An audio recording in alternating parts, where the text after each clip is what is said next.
So that when you are being cross-examined by the council to the commission in Enugu, you said it was the North that waged war on Biafra. The North, in fact, the first division from the North descended on Biafra from Nsukka. Is that the first division of Northern Nigerian Army? Of course, it is not first division of Northern Nigerian Army, but it was commanded by the Northern troops, Northern officers and men. And that's your basis of saying it was the North that waged war on Biafra? I said actually it was Nigeria that waged war, not Biafra waging war on Nigeria. No, you said the North in your evidence. It must be lapsus linguae. Thank you very much. Now, you said it was in your book and in your evidence that the coup at 1966 January was long overdue. That was what I felt. That was my opinion. Do you still feel that a military coup is the best solution to political problems of countries such as Nigeria?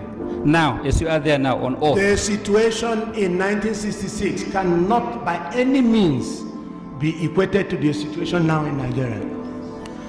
Now, do you agree? Now, what I'm saying is, maybe you don't understand my question. I do understand your question. In 1966, how I felt then might not necessarily be how I feel now. Okay. Do you still believe that military as an alternative to political government or to democratic government is the best solution? Right now that I am an old man, I feel otherwise. Okay. And you know that that first attempt you made was the beginning of the military incursion into democratic rule in Nigeria. Nigeria. Very right. It is not the handover or button changing that you keep having after that. Okay. Now the Ohaneze petition and your evidence said there was to be a planned jihad on January 17th. It came from your evidence. I said it's in my book, which was published in 1981. Listen to my question, please. Yes, I said so. Now, immediately after talking about the jihad, they said the coupists. There's nothing called. Listen now, those who planned the coup is the same thing. They are coup plotters. Yes, the coup plotters, it doesn't matter. The coup plotters were to install Chief Awolowo as the president. That's what they plan to do. Which of them? Those who planned the jihad or your own, those who planned? You talk about planning the jihad. Those of us concerned with the coup of January 66 did not plan any jihad. Yes. In fact, they carried the coup, they moved fast to preempt jihad.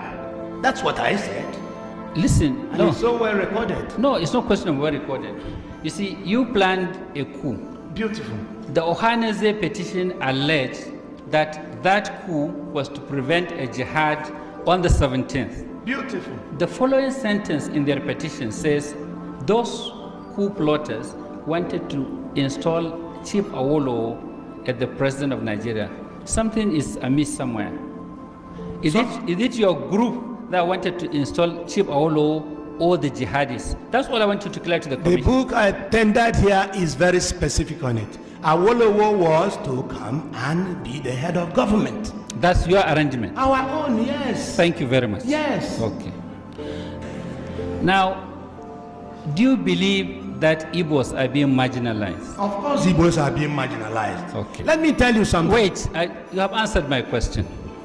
Now, one of your witnesses said Igbos are everywhere in this country and doing everything. They are so friendly and they are involved in every trade and business in every nook and corner of this country. Is that how you appreciate? Answer the question. Is that how you appraise marginalization? Answer the question. Every individual. Let me tell you what is wrong with this country. Sorry, my lord. Every individual. My lord, I want you to answer my question. Struggles on his own. Every individual. So Igbos being everywhere shows that Igbos are the best Nigerians. They are the best Nigerians. They are everywhere. They are true Nigerians. You should have waited for my question. No, but I must preempt even your question. You see, Igbos, if you are talking about marginalization, it isn't in terms of Igbos individually working as individuals. In what context is the marginalization? Exactly. For instance, the question of appointments, the question of things that belong to us in general. In fact, even the question of depriving Igbos of their rights. This is marginalization. Now, you said in the Ohaneze petition that Igbos are only one out of 400 ethnic groups in this country. You agree? Could you please restrict yourself to the statements I made? You are supposed to answer my questions. If you don't know, say you don't know. Uche Chukwumereji has answered that kind of question. I am dealing with January coup, and that Ohaneze has partitioned everything. My compartment is January coup 66. My friend, you are here as the witness to the commission, and it is my right to ask you questions, and you have an obligation to answer them. If you don't know how to answer, say you don't know. The truth is that you said that I falsified history. I want to know where in my statement, it is in your letter. I want to know where in my statement I falsified it is in the record of Ohaneze, and you are their witness. And you agree with me that Ohaneze are complaining of marginalization? Of course. Now, do you agree with what Ohaneze said? I agree that Ohaneze is right in saying that Igbos are marginalized. And they are also right in saying that there are over 400 ethnic groups in Nigeria. There are too many, even more than 400 if you like. And you also agree with what they said, that the Igbos constitute about 16% of the population of this country. I would have said actually 25%. Okay. Now, do you have any statistics to show that the Igbos in appointments do not have up to 25% in the federal service? Do you have any statistics? My if Lord, you don't have, say you don't have. Let me answer it. Don't rush me. How can you have statistics when we don't have true census figures in Nigeria? I'm not talking about. How can you? You are talking about statistics. Let us have census figures first. Because we don't have census figures, then we don't have statistics. Then you are imagining appointments in federal. A lot of people are dreaming dreams in this country. Some people put the population of this Nigeria at 120 million. Some said 100. Some said 100. When are we going to have our figures? True figures. Please answer my question. We're talking about appointments. You said you are being marginalized in appointments. Do you have any statistics to show that you do not have up to 25%? Ohaneze can supply that, and I believe that Ohaneze has supplied that. They have not supplied it. Well, you go to Ohaneze to supply it. Okay. Let me go on what I know. Now, military regimes, just like the one you wanted to bring in, come on their own. And when they rule as military regimes. Sometimes, not all the time. Not all the time. If you like, I name your military regimes that use civilians to get on with rulership or governance. Just like civilians use you in 66.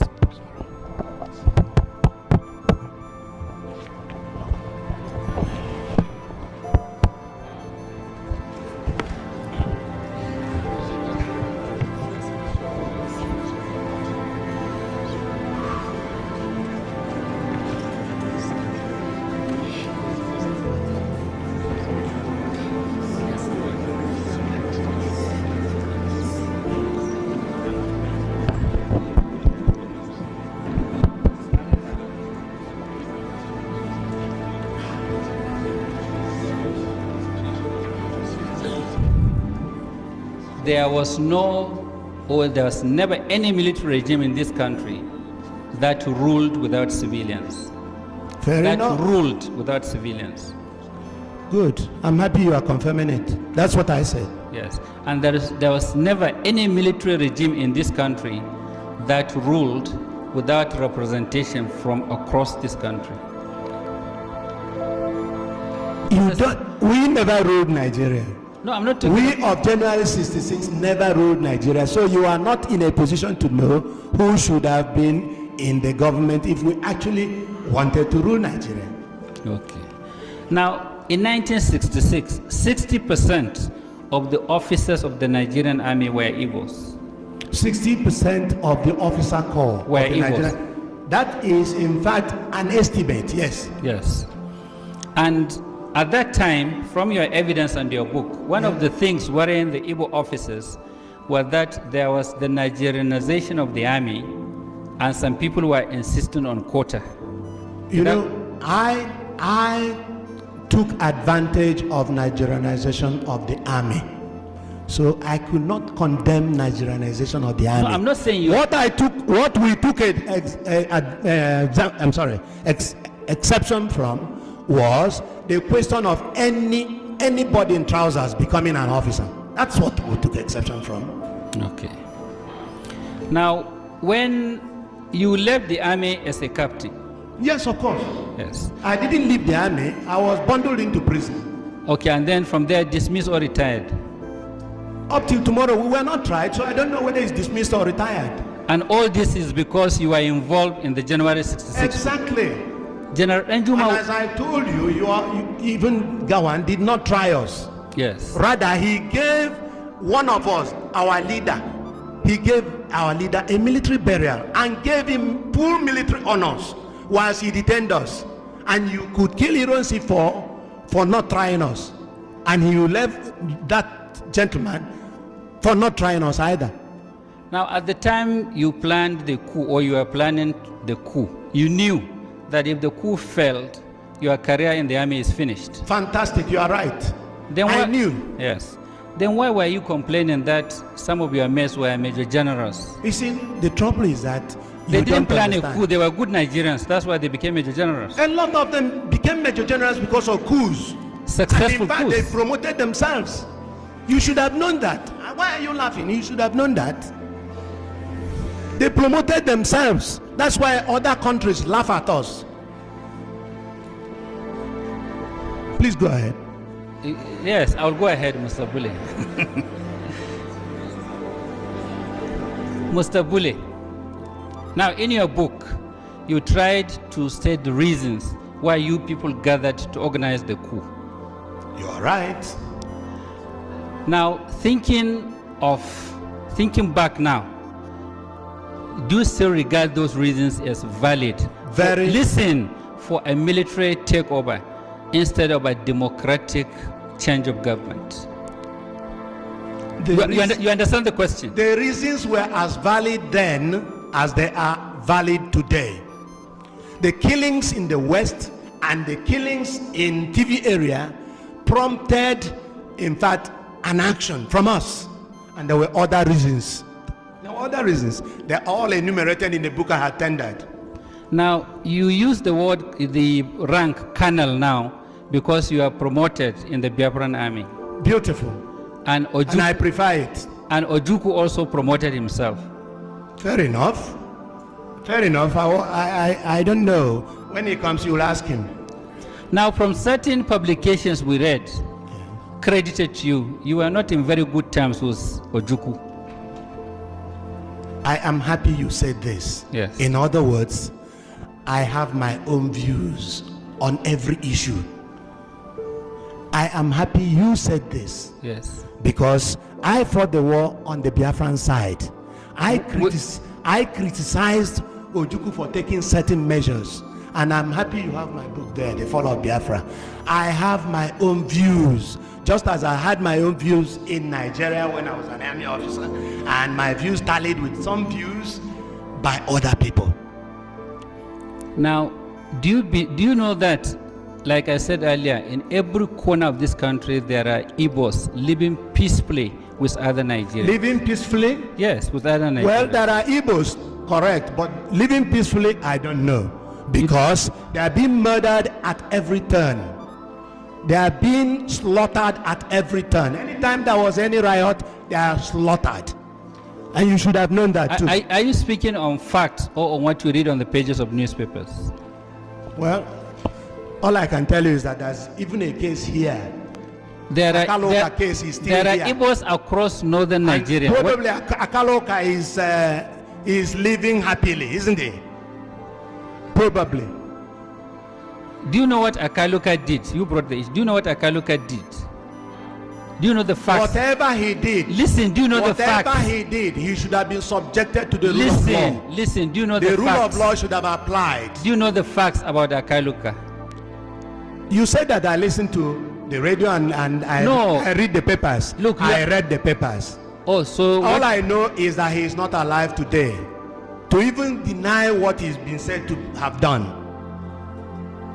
Do you know that as a result of Akaluka, 20 Hausa people were killed? That is what you said. We have not been told this. Have you sent any delegation to Igbo land to explain the Akaluka issue? Have you sent any delegation to Igbo land? You are not supposed to ask me questions. You have to answer my I'm questions. sorry. I'm awfully sorry, my lord. Okay. All I can tell you is that you are begging the question with regard to Akaloka because he's not around.